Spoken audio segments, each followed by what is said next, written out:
Mangholm er et økologisk landbrug, der fokuserer på bevaring af gamle husdyrracer og gamle kornsorter.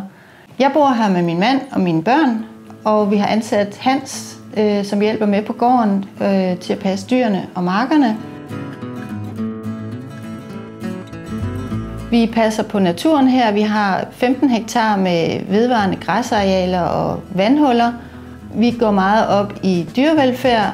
Køerne går ude. De kommer ud hver dag, også om vinteren, og rører sig. Det er de rigtig godt af. De har god brug for motion, men de brug for, om vinteren kan de jo ikke finde noget mad udenfor. Så derfor er vi nødt til at komme ind og få hø.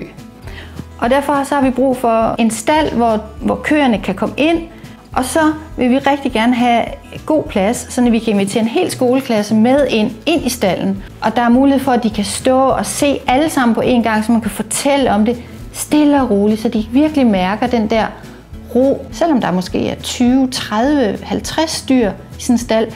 Og det vil jeg gerne give især børn mulighed for, men alle mennesker, også familier og foreninger.